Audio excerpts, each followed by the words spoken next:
Hey everybody, welcome back to Let's Play Hold! This is Spyro the Dragon, and I have no idea why I took that voice. Yeah, it's not Spyro the Dragon actually. It's developed by Insomniac Games too, but it's not the first game. It's the second game. It's Spyro 2, Ripto's Rage. Or, in some regions, Get Away to Glimmer. And this music is very loud. Give me a moment here. I have no idea how that's gonna sound. Okay, this should probably be good. I'm gonna hope it is. Okay. So, that's a funny story. I just recorded this episode right now, like a few minutes ago, and as you can see, I got 4% done, except something really weird happened, and I'm going to explain while I'm gonna play. So let's overwrite the file. I don't need a test file. I've played this game a million times before. So this is happening in the World of Dragons, like Artisan World. Remember that place? I do. Kind of. Is this rain ever gonna stop? I've forgotten what the sun looks like. We should go on vacation. Somewhere warm. Somewhere sunny. Dragon Shores. Yeah, I haven't been there since we kicked Nasty Nork's butt. How about it, Sparks? You up for a vacation at the beach? Last one there's a Nork. Yeah, so make sure you hurry up. Nobody wants to be a Nork. And this is happening in the World of Avalar now. Which is not Dragon Shores, by the way. Yeah. Is it working, Professor? Almost. Just a few more adjustments to these orbs and... Maybe this isn't such a good idea. Bringing a dragon here could just make Ripto angrier. Calm down, Hunter, and stop fidgeting. But you saw the professor's book. They have claws like this, teeth like this, and they spit fire like this. Pooh, pooh. Pooh, pooh. They sound much more dangerous than Ripto. That's exactly the point. A dragon is our only chance of stopping Ripto, and you know it. It's working! It's working! I've got a dragon! Hunter's the best character in the game, by the way. Whoa, rough landing. Hi, which way's the... beach?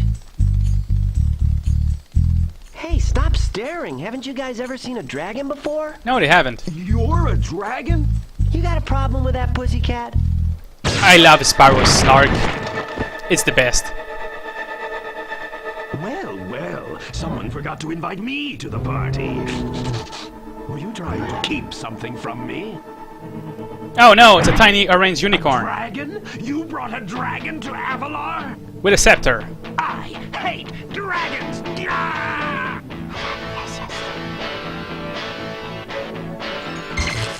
Ow! Crush! Kill it! Kill it!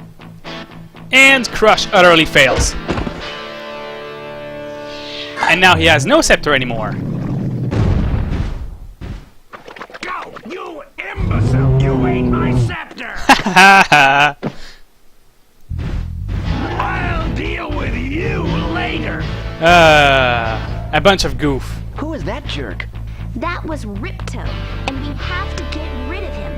He's causing all sorts of trouble around here, but I haven't got time to explain. Here, take this magic guide to Look at Avalon her to help eyes. you begin to understand our worlds. Right now, I have to follow Ripto and see what he's up to. She doesn't I'll meet blink. you in Summer Forest, okay? Hey, wait a minute! How do we get ourselves into these messes, pal? Yeah, I hate to, interrupt characters, but she doesn't blink. Elora doesn't blink. Her eyes just shrink. That's weird. So anyway, what happened with the previous recording is I couldn't get any other character dialogue except the cutscenes in. And the reason why is because when I talked with them, there was this huge, weird, feedback going on. I had to interrupt them and skip all the dialogue, so now we get it. Good. Hi, Spyro! Welcome to Glimmer! Unfortunately for us, a mob of lizards just showed up and started stealing all of our gems. Can you stop them? Oh no, not lizards! What are we gonna do? Flame them, I guess? So you might already notice this game is different than the first one. First of all, the gems aren't the same shapes. They have different shapes for their colors, which is great. And second of all, enemies are not made of gems. In the first game, they were Norks, and now they are Riptoks, because, you know, every minion type needs to finish with... Well, they need to be called like the minions of X or Y character. So for Nasty Nork, well, you have Norks. And for Ripto, well, you have Riptoks. These ones are not made out of gems. They are made out of a weird soul thing that will become very relevant soon enough. And I just fell. I just fell on one of the easiest jumps in the game. Yeah. No comments about that. Anyway, a lot of things have changed in this game compared to the first one. Except you can still bonk into walls. Yeah. Like I just demonstrated there. Like an expert. An expert of bonking into walls. But the main goals remain the same. You get gems. You don't free dragons. You help people, I guess. Or, well, not humans, but... Are there humans in the Spyro universe? Because I think the balloonists might be humans, but I'm not sure. Anyway, here we have Zoe.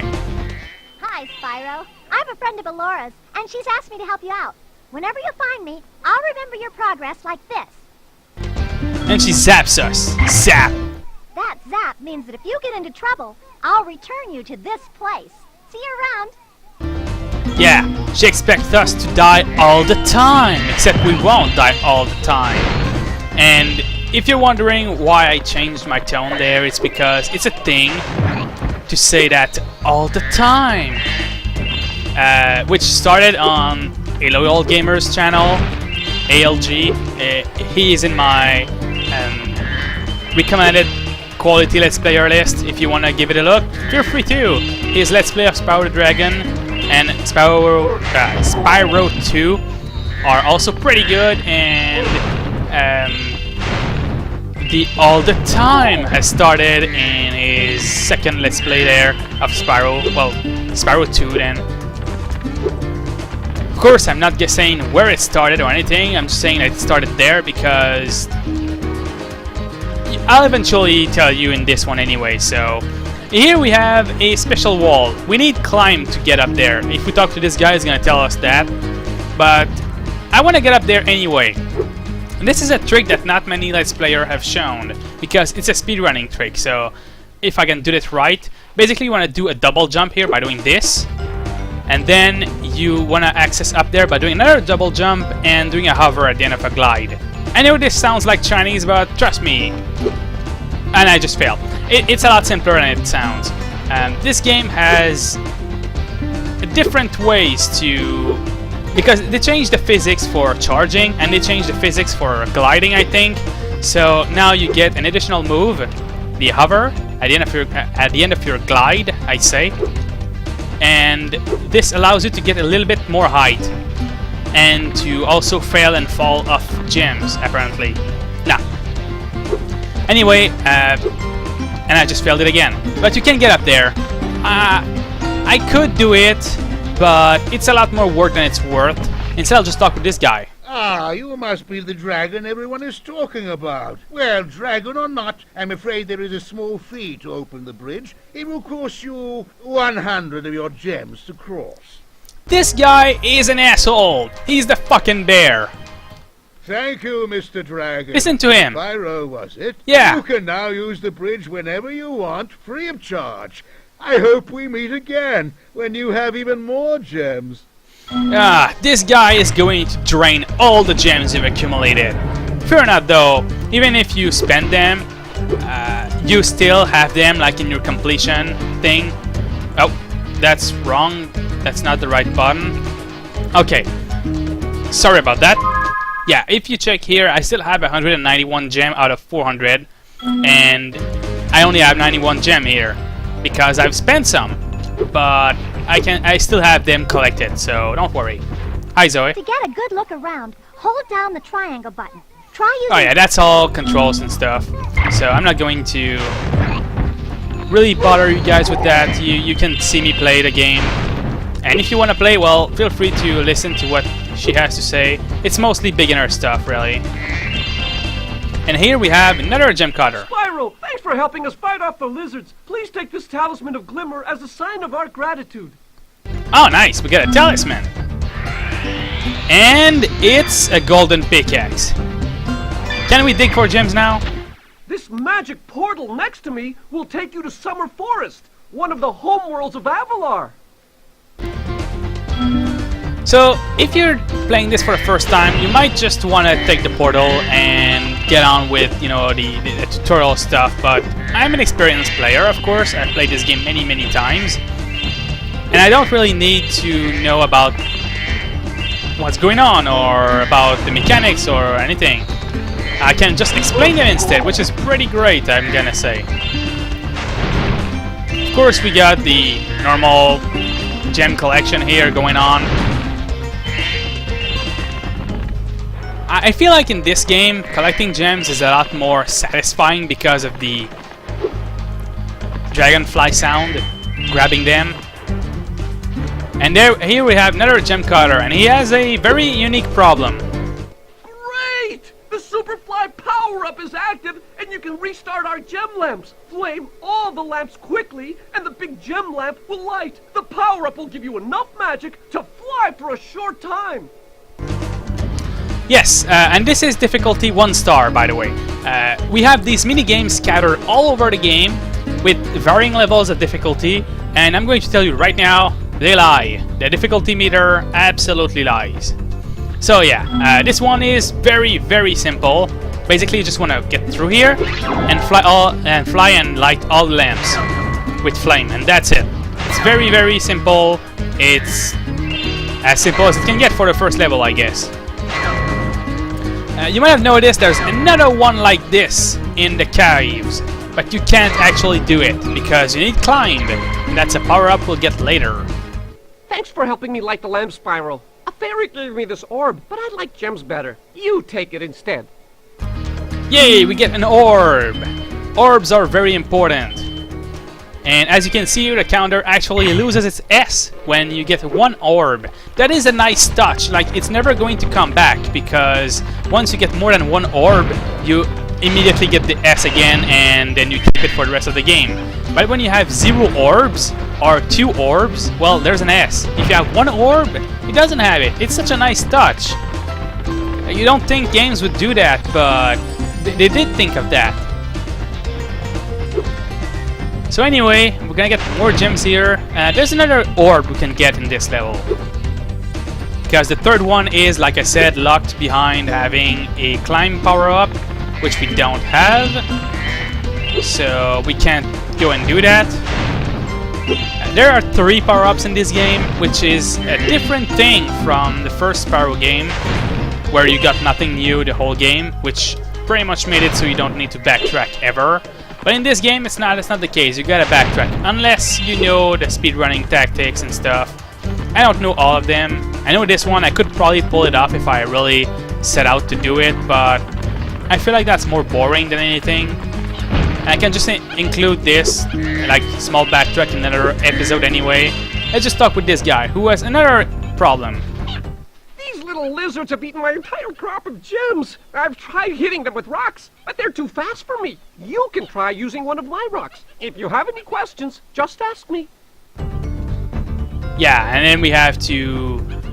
this guy will give us hints, like that's what it says, but really I don't need the hints, and nobody really does, unless you're a kid, I guess. Well, this game is made for kids.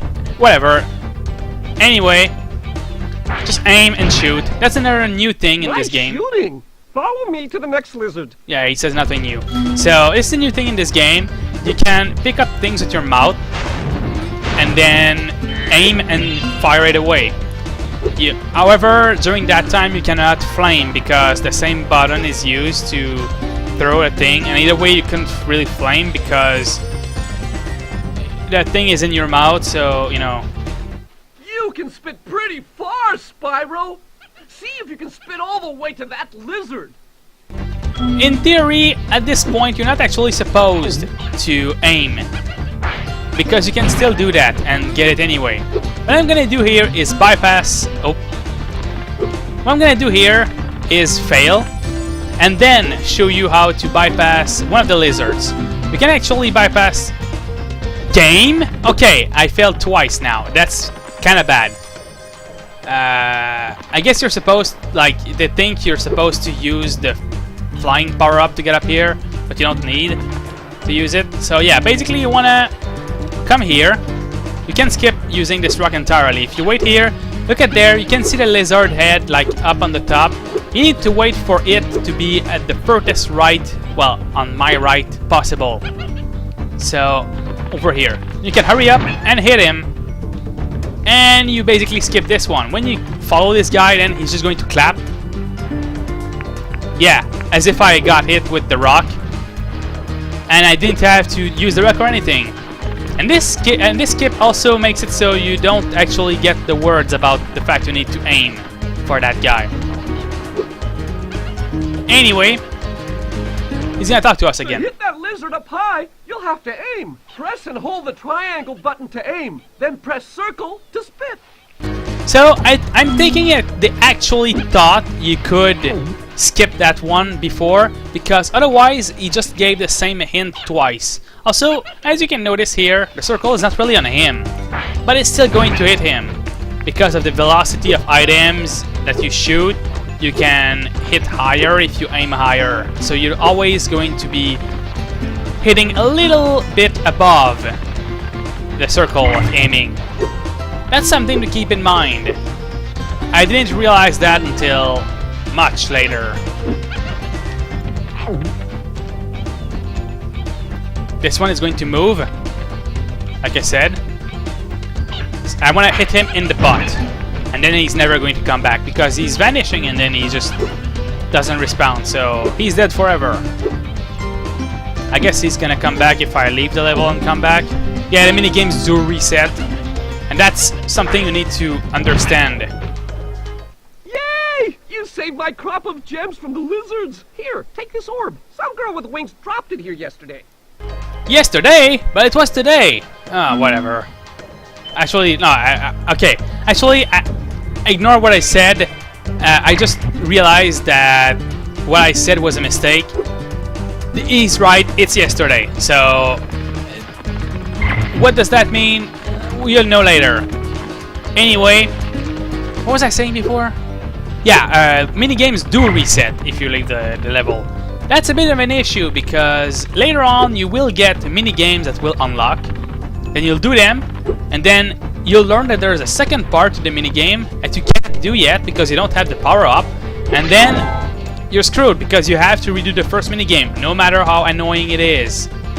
So anyway, here I'm just going to go through this place, and pretty much screw the game because you're not supposed to come here this early.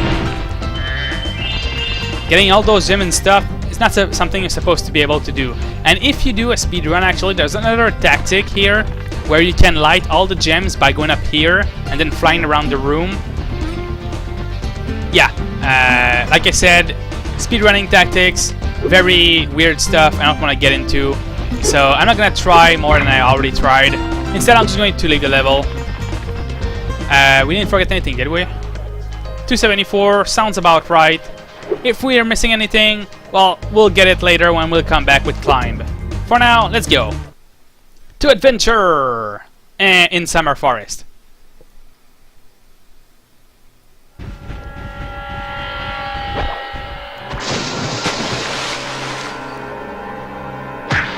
Yeah! Oh no. Oh, yeah, that's bad. Oh, hello. We didn't get a chance to introduce ourselves before. My name is Alora. Oops. Hi, I'm Spyro. I spoiled What her are name. You, some kind of goat? I'm a faun, you dork. Oh, sorry. Did you meet the gem cutters in Glimmer? Yeah, they gave me a souvenir too. They called it a talisman. They gave you a talisman? What? Is it special? I just stuck it in the guidebook you gave me. There are 14 talismans in Avalar, and they are all magical. If you can collect enough of them, they can be used to defeat Ripto. Hunter, where have you been? I got a little lost. Spyro's going to help us collect the talismans. I am? Yes. Spyro, look. There's no way you can get to Dragon Shores right now. Ripto and his monsters have taken over the castle here in the Summer Forest. You're going to have to go to Avalar's worlds and convince the inhabitants to give you their talisman. You can keep them in your guidebook. Hey, I could do that. Why doesn't the dragon just torch Ripto? Just torch Ripto! Hunter, Yeah. you can't even keep track of your running shoes. How can we trust you with 14 talisman? Yeah, Hunter, huh? Think about that. If you come across any orbs, they're important too, but I'll tell you about them later. Okay, no problem. I'll collect a few talismans, give Ripto the old hot foot, and be in Dragon Shores by lunchtime. Alright, sounds like a plan, but unfortunately it's going to be a plan for next time. Because this game has auto-saving, which means we can end the episode right here. And it's been about 21 minutes now, so I will leave you and wish you a good day, and next time we torch Ripto. Well, maybe not right away. Soon enough. We'll torch him all the time.